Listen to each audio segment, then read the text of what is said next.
tough when you're in PC. Life's rough when you depend on me to give you weapons and armor information for your journey, and still you still push it and try to hurt me. Life's tough when you're in PC. Life's rough.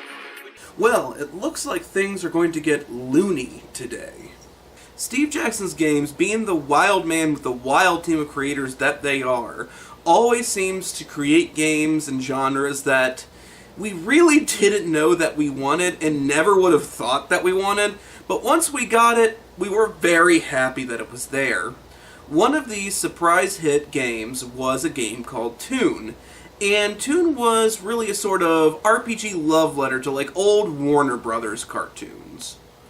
Toon is certainly an interesting and creative concept, to be sure, created in like the halcyon years of RPGs in the late 80s and early 90s, and especially during a time whenever, you know, toons were really kind of nostalgic in a sort of way, because Warner Brothers cartoons were still being played every now and again, but they were certainly getting a little bit older, so this one actually had a little bit of a nostalgic appeal whenever it came out. But I don't really want to talk about that today, because while we're going to get to Toon eventually, Toon is really, I think, already creeped above its 30-year mark in age, and you really kind of start to get interested about the follow-up to it, because I'm really interested in how games can like take on different roles over time, or how they can change, how they can evolve, ways that they can alter from their source material. And Toon is a game that really didn't have a whole lot of, you know, creators coming afterwards. Toon kind of remained like the only thing that you had if you wanted to do anything like Looney Tunes or like Toon related, until a game that was recently just sent to me that is called Moxie, and that is what we are going to be talking about today. Moxie is a really interesting game and was released this year of 2019. The game comes to us from Laura Jane Adams and their company Purple Leopard Games. From the start, Moxie makes reference to its source material, the original Toon, and tries to separate it at the same time. And it does this in, I quote, a loosely improvised jazz cover version and a tribute to the original Toon game. You can really see the love for the source material. You really see like the inspiration that was taken from this, and you can definitely tell that this was definitely an ambitious project and very much a project of love. But we still have to look at this from an objective standpoint and say, does this game hold up, or is it just sort of a retreading of a game that was already released? Like, what sets it apart from Toon? And we're going to get to that in a second. We're going to put a pin in that. For now, let's just kind of go through this game. Let's talk about the things that work, the things that don't, and we'll see where we are at the end of the video. Alright, for starters, what I do love about this game is that it is very rules light. It is a 2d6 system with a simplistic character creation design.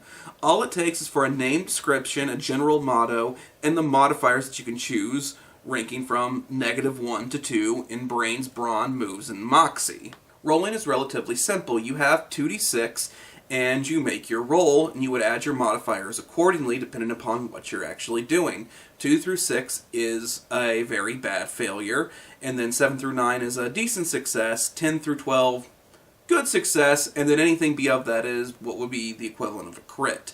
It is a very simplistic dice system, and I really like the simplicity of the game, because in a game where you're having like this madcap sort of looniness, you really don't want to be over-encumbered by trying to understand mechanics and whatnot. You kind of want to get into the chaos and silliness very quickly.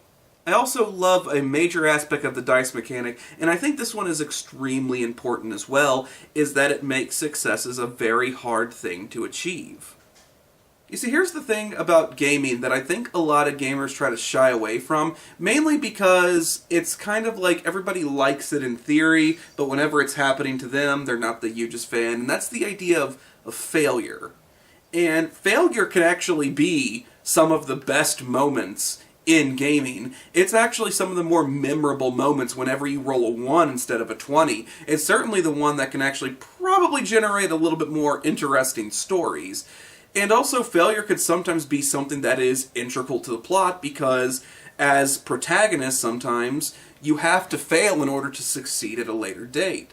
So, I really like the fact that this game really understands that sometimes failure is a better outcome in the long run for the story that you're trying to tell than just having a lot of successes that make people feel good around the table.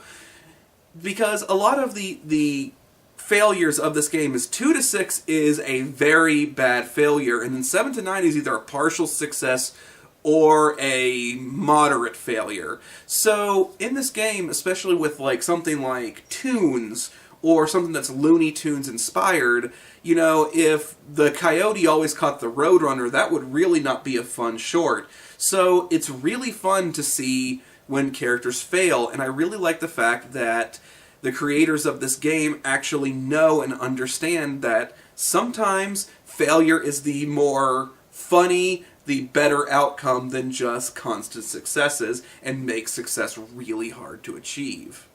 On a negative aspect, though, I do want to state that I find it a little bit saddening that the book is not fully colored, and that there really isn't a lot of vibrancy to the actual images that are there, and that they are kind of sparse.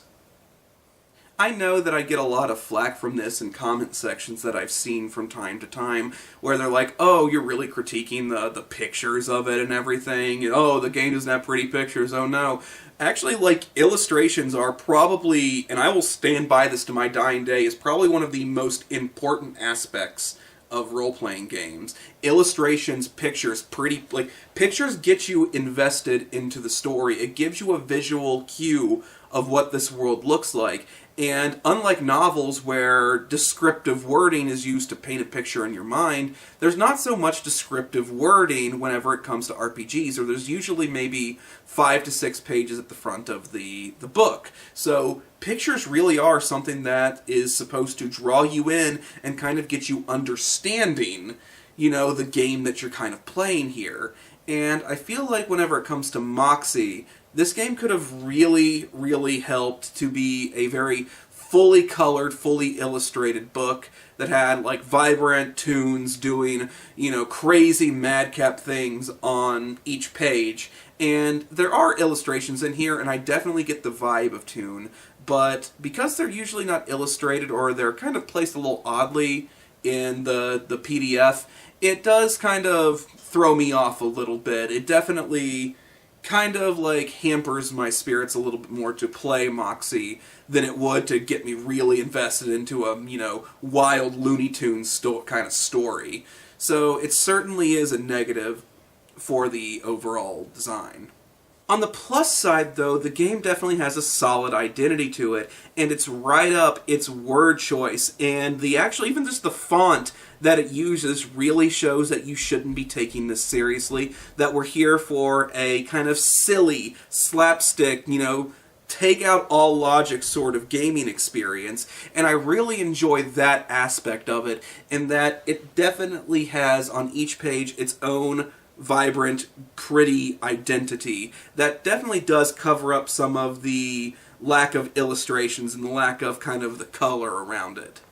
However, even as I praise the writing style and the work here, we still have to ask the question, because this game does set itself connected to Toon, a very popular game in the RPG world, a game that has been a mainstay for decades at this point. And whenever I go to conventions and I see like lists of games that you can play, especially like RPG conventions, I always see at least 1 or 2 Toon games up there. So whenever we're looking at this, you kind of still have to ask, does it still separate itself far enough from Toon to be its own sort of different and special thing?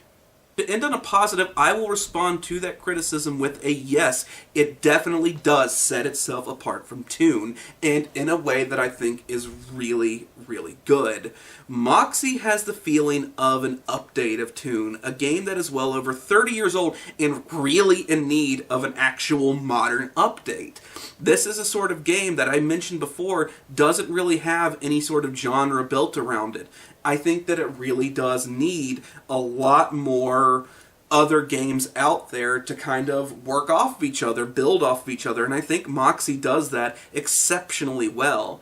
It takes the source material and it seems to update it into a more retro modern package that might be more accessible for people to dabble in with different RPGs. I love the fact that the book is somewhat short. Whenever you're looking even into like the Toon PDF, it might seem daunting. So whenever you're looking at this short 20 pages with a very simple RPG mechanic, it takes away from this like, oh, I have to invest all this time into Toon, whenever I can have a nice, simple game with my friends that can be easily run with Moxie. And it does it in a way that is much more consumable, structured for today's sort of pick up a game, play it quick, you know, if you like it, keep it, and if you put it down sort of aesthetic. So at the end of the day, this game is going to get a crit.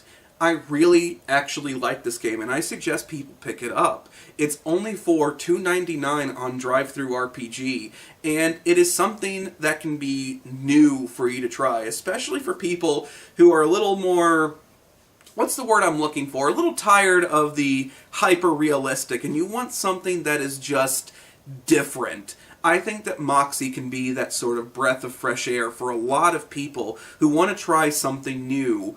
And, you know, if you play this and you really get into it, you can maybe pick up Toon or just keep playing more of Moxie. Like, the sky's the limit here, and I really enjoy the game as a whole. So I do honestly recommend, please, go out and purchase this on DriveThruRPG. I think that you'll have a good time, especially if you are really into the sort of comedic style gameplay. Thank you all so much for watching. Please like and subscribe for more and become my patron on Patreon at patreon.com/TannerBivens. Thank you so much.